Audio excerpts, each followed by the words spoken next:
Salam bahagia. Semoga kebaikan datang dari segala penjuru. Bersama saya Subha Karma Resen. Pada kesempatan ini saya hendak membahas terkait dengan hukum. Mungkin istilah hukum sudah tidak jarang dan tidak asing lagi kita dengar. Ini sudah menjadi semacam kebutuhan untuk memahami hukum. Saudara-saudara, sebagaimana pembahasan yang terdahulu bahwa manusia adalah makhluk sosial, di mana manusia sudah dikodratkan untuk berinteraksi, hingga akhirnya dalam proses interaksi itu melahirkanlah salah satu aspek, yaitu aspek hukum. Ya, kehadiran hukum itu merekayasa masyarakat. Proses perekayasaan itu juga merupakan bagian dari konsensus masyarakat. Kalau kita mewacanakan terkait dengan hukum itu terus mengalami perubahan-perubahan. Hukum terus mengalami perkembangan-perkembangan serta begitu banyak pengaruh-pengaruh yang menciptakan hukum itu. Tapi pada prinsipnya saya ingin memberikan gambaran yang umum bagaimana hukum itu berperan di masyarakat, bagaimana masyarakat itu membutuhkan hukum. Hukum hadir ketika semakin kompleksnya masyarakat, ya, bahwa hukum ini mencegah atau sebagai penengah ketika terjadi konflik of human interest. Ada kepentingan-kepentingan yang berbeda. Nah, kepentingan yang berbeda ini kekhawatirannya bisa menimbulkan chaos. Nah, sebagaimana disampaikan oleh Thomas Hobbes bahwa homini lupus, manusia adalah serigala bagi manusia lainnya.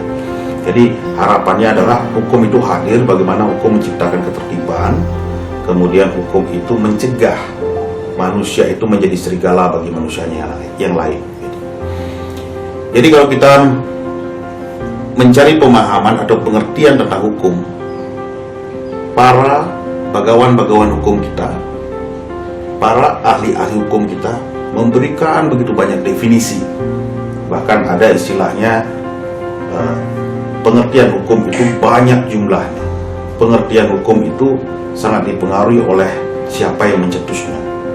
Tetapi dari sekian banyak pengertian hukum itu mungkin saya ingin menyatir beberapa pandangan-pandangan. Seperti hukum itu adalah sekumpulan peraturan yang mengatur kehidupan manusia sehingga manusia itu menjadi tertib. Hukum itu juga memiliki sanksi-sanksi ketika atau memiliki semacam instrumen ketika aturan-aturan atau hukum itu dilanggar. Ada juga memberikan pandangan bahwa hukum itu merupakan sekumpulan norma, sekumpulan kaidah bagaimana memberi manusia itu atau memberikan masyarakat itu supaya berperilaku yang baik.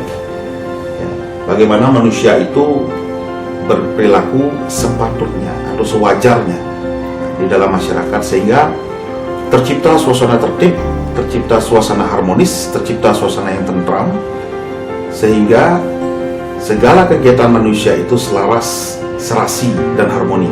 Jadi begitu banyak pengertian-pengertian hukum. Atau ada juga yang memberikan pandangan bahwa hukum itu adalah sekumpulan peraturan. Jadi hukum itu sekumpulan peraturan, baik itu undang-undang, baik itu peraturan presiden, baik sampai ke perda gitu ya. Jadi sekumpulan peraturan yang mengatur tingkah laku manusia. Ya.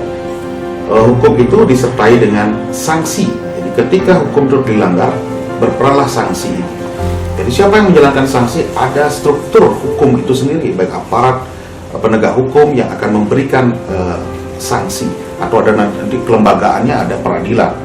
Jadi di mana kelembagaan ini sebagai ruang bagi masyarakat untuk mencari keadilan ketika hak-haknya terlanggar. Saudara-saudara,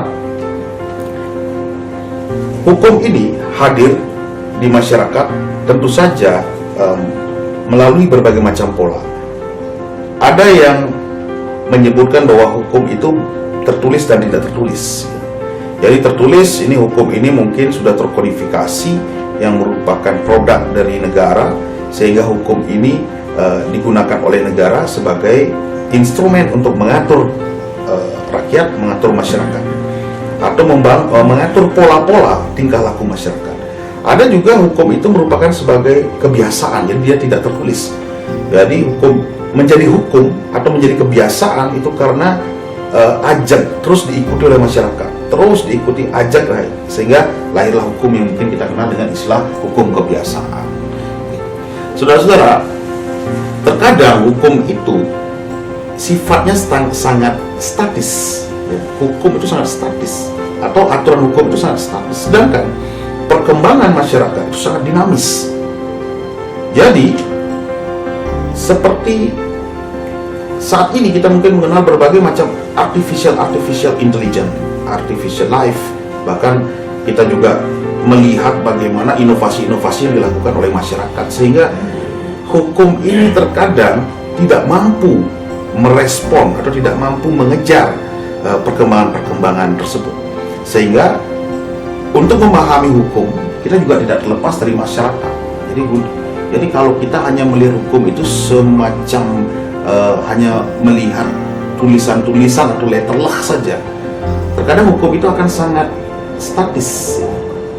Sedangkan kalau kita bisa mengurai atau bisa melihat antara fenomena masyarakat, kemudian kita melihat bagaimana proses penegakan hukum, atau bagaimana kita melihat memahami sisi keadilan, ya, kemanfaatan, gitu, kita bisa memberikan pandangan bahwa hukum ini bekerjanya, atau bagaimana hukum ini hadir untuk manusia. Nah, jadi proses-proses inilah yang mana hukum ini dibutuhkan pemikiran-pemikiran yang juga inovatif melihat perkembangan zaman saat ini. Saudara-saudara, tak ada yang abadi selain perubahan, sehingga dengan memahami konsep itu, hukum ini lambat laun dia akan terus berganti. Hukum ini akan terus melakukan perubahan-perubahan, bahkan hukum ini akan terus membangun revisi atau fiksi-fiksi hukumnya untuk bagaimana menjaga suatu stabilitas, bagaimana menjaga suatu ketertiban, bagaimana menjamin terciptanya kesejahteraan di masyarakat. Saudara-saudara, hukum ini saya katakan sebagai perekayasa. Hukum ini juga sebagai tool as a social engineering, ya. Jadi merekayasa masyarakat. Mungkin saya kasih contoh. Di pasal 2 KUH Perdata, bayi atau janin di dalam kandungan itu dianggap sudah ada sepanjang kepentingan menghendaki. Nah, itulah salah satu revisi bahwa janin di dalam kandungan dianggap sudah ada sepanjang kepentingan menghendaki dan janin itu lahir. Jadi mengapa hukum ini sangat concern atau sangat sangat menjaga kepentingan gitu. Karena kalau kita memahami revisi sebagaimana yang saya katakan tadi, bahwa bahkan janin di dalam kandungan itu sendiri itu sudah dilindungi oleh hukum, karena janin yang di dalam kandungan itu akan berhadapan dengan kepentingannya ke depan. Sebagai contoh, kita menghadapi suatu peristiwa hukum kematian, atau salah satu meninggal, misalnya seorang suami meninggal, akan tetapi seorang istri sedang mengandung. Jadi yang dilindungi bukan hanya persoalan istri yang ditinggal suami, tetapi janin yang dalam kandungan itu pun juga sudah dilindungi kepentingannya. Nah, sehingga kita mengenal di dalam hukum adalah adanya sanksi bagi siapa saja yang melakukan abortus itu misalnya, atau bagi siapa saja yang jangankan manusia yang sudah ada, berusaha untuk menghilangkan kepentingan yang sepatutnya kelak ke depan diperoleh oleh janin itu pun dapat dikenakan sanksi. Nah, begitulah pola hukum, bagaimana hukum ini membangun semacam perekayasaan dalam rangka menjamin perlindungan, menjamin ketertiban, dan menjamin kesejahteraan masyarakat. Saudara-saudara, yang paling aktual saat ini adalah kita akan berhadapan dengan yang namanya adaptasi, ya, kebiasaan baru. Yang menjadi problem adalah seperti yang saya sampaikan tadi, bahwa hukum itu sifatnya sangat statis, sedangkan perubahan itu sifatnya sangat dinamis. New normal, atau yang dengan istilah lain adalah adaptasi kebiasaan baru, ini pun harus direspon harus direspon cepat oleh hukum. Dalam hal ini adalah bagaimana pembentuk hukum atau para pembentuk hukum legislatif maupun eksekutif bersama-sama melihat bagaimana fakta sosial membutuhkan instrumen-instrumen hukum dalam rangka menjamin terciptanya ketertiban, menjamin terciptanya keharmonisan, menjamin terciptanya kesejahteraan. Saudara-saudara, kalau kita berbicara hukum, tentu saja hukum itu ada hukum yang publik dan hukum privat. Kalau kita berbicara hukum publik ini adalah hukum yang mengatur hubungan antara warga negara dengan negara dalam rangka menjaga terciptanya kepentingan umum atau menjaga ketertiban umum. Kemudian kalau kita berbicara hukum privat inilah hukum yang mengatur hubungan antara orang dengan orang atau manusia dengan manusia dalam rangka ketika antar orang dengan orang ini melakukan hubungan hukum. Jadi betul-betul sifatnya sangat private interest, ya, kepentingannya sangat private. Ketika kita berbicara kebutuhan akan hukum publik dan hukum privat, tentu saja kita harus memahami dulu fungsi dari masing-masing hukum ini. Saudara-saudara, begitu banyak kajian-kajian tentang hukum, begitu banyak penelitian-penelitian tentang hukum, kemudian begitu banyak pandangan-pandangan tentang hukum yang tidak akan bisa kita selesaikan dalam materi singkat ini. Jadi saudara-saudara, perkembangan hukum akan terus mengalami perubahan-perubahan mengikuti zaman, sehingga kita sebagai masyarakat juga harus mengikuti pola-pola tersebut. Ada adagium mengatakan bahwa setiap orang tahu akan hukumnya, sehingga tidak ada alasan bagi siapa saja untuk mengatakan tidak tahu hukumnya.